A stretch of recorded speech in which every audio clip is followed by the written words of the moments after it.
요즘 터보차가 뭐 대세라던데 도대체 터보가 뭐예요? 제가 오늘 터보가 뭔지 쉽게 한번 설명해 드려 볼게요. 일단 터보를 보여드리겠습니다.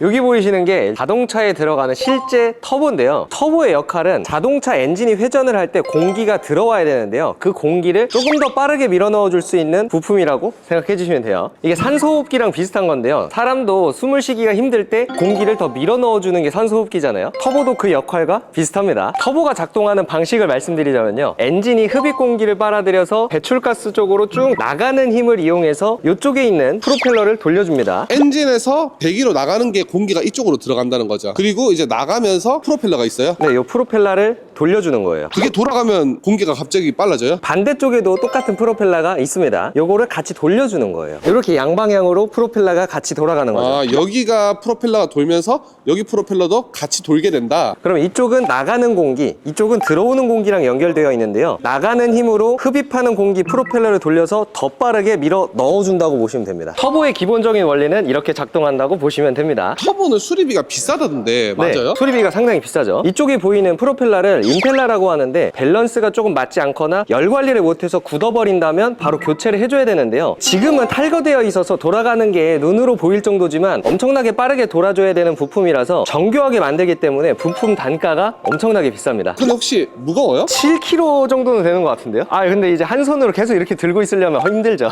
그럼 실제로 터보는 고장 빈도도 좀 많이 높은 편인가요? 한 10년 동안 봤을 때 한 두어 대 정도 고장 나는 것 같아요. 그리고 고장 나는 차량들을 보면 엔진오일 관리가 잘 안 돼서 열을 많이 받고 고착이 되어서 고장 나는 경우가 많고요. 일반적으로 그냥 제품 하자 때문에 고장 나는 경우는 거의 없습니다. 관리하는 방법이 따로 있나요? 엔진오일 관리가 상당히 중요한데요. 왜 그러냐면 이쪽에 구멍 보이시죠? 프로펠러가 돌아가는 그 중간 연결 베어링인데요. 이쪽 부분에 오일이 공급이 되어서 이 전체를 냉각을 시켜주는 역할도 같이 하고 있기 때문에 엔진오일이 슬러지가 생겨서 때가 많이 끼거나 엔진오일 교체 주기가 지났는데도 계속 주행을 하다 보면 안쪽 부분에 냉각이 잘 안 돼서 고착이 되는 경우가 많습니다. 그리고 차종에 따라 다르지만 냉각수 라인도 터보 쪽을 경유하는 경우가 요즘에는 많기 때문에 냉각수 관리도 잘 해주셔야겠죠. 터보차의 단점에 대해서 제가 좀 조사를 해봤는데 터보렉이라는 게 있다더라고요. 그거는 뭐예요? 터보의 구조에 대해서 어느 정도 알고 계신 분들이라면 바로 이해를 할 텐데요. 엑셀을 밟는다고 해서 배출가스가 바로 빨리 나오는 건 아니잖아요. 흡입 공기가 빨려 들어오고 배출가스로 나가는 시간이 필요한데요. 나가는 시간과 들어올 때 터보에서 빠르게 불어주는 바람에 열을 식혀주려고 이쪽에 보이시는 인터쿨러로 공기가 또 이동을 하게 됩니다. 인터쿨러 호스를 따라서 스로틀 바디까지 갑니다. 그러고 나서 흡입 공기로 다시 들어가기 때문에 엑셀을 밟았을 때 배출가스가 나가고 나간 배출가스로 터보를 돌려서 인터쿨러를 지나서 흡입 공기 안쪽으로 들어가기 위한 단계가 많기 때문에 시간이 걸리고 그걸 터보렉이라고 부릅니다. 정말 쉽게 말씀드리자면요. 선풍기를 켜도 처음에는 천천히 돌아가다 점점 빨라지잖아요. 그 정도의 시간이 터보렉이라고 생각해 주시면 됩니다. 그럼 또 터보의 단점이 또 추가로 어떤 게 있어요? 터보로 인한 강한 압축비를 만들어서 강한 출력을 내는 거잖아요. 같은 배기량을 가진 엔진 기준에서 더 많은 출력을 쓰게 될 경우에는 자연 흡기 대비해서는 고장률이 높아지겠죠. 터보는 또 네. 저RPM에서 높은 토크를 낸다고 알고 있어요. 그게 어떤 원리예요? 처음에 압축비를 많이 넣어서 밀어주는 만큼 출력이 더 높아지는 거라 2000에서 3000rpm 정도만 돼도 최고 출력을 낼 수가 있는 거죠. 바람개비가 뭐 RPM 회전수를 막 높이지 않아도 어느 정도 그 역할을 대신한다. 더 불어 넣어주니까 그만한 출력을 낼 수 있다고 생각해 주시면 돼요.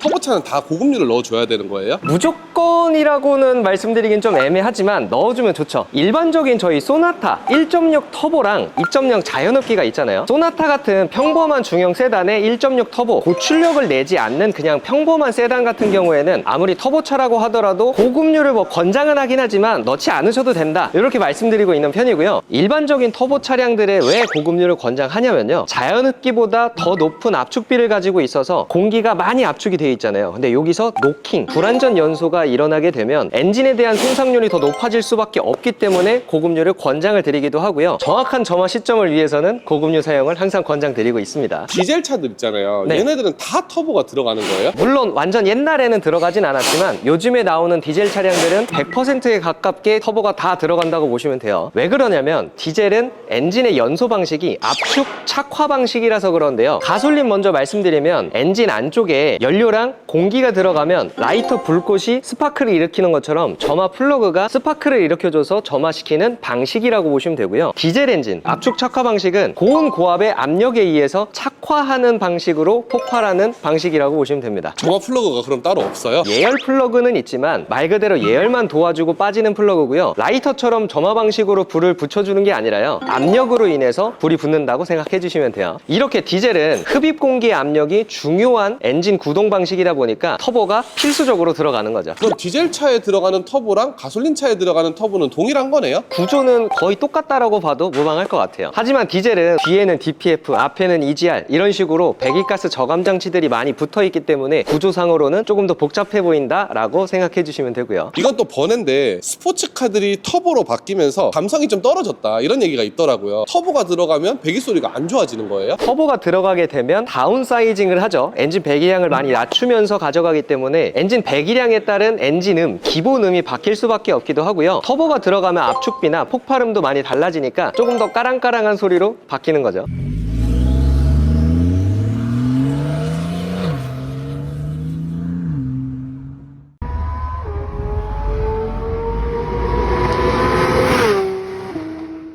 그럼 팀장님은 자연흡기를 추천하세요? 터보를 추천하세요? 주행 습관이나 이제 운전자 특성, 주행 환경마다 너무나도 다르겠지만 제 생각에는 그냥 시내 주행하면서 나는 차 모르겠다, 관리 잘 못할 것 같고 그냥 맘 편하게 타고 싶다 하시는 분들은 자연흡기 쪽으로 가시는 걸 추천을 드리고요. 혹시나 장거리 정속 주행이 잦거나 스포츠한 주행을 즐겨 하시는 분들에게는 터보 차량이 조금 더 맞을 것 같습니다.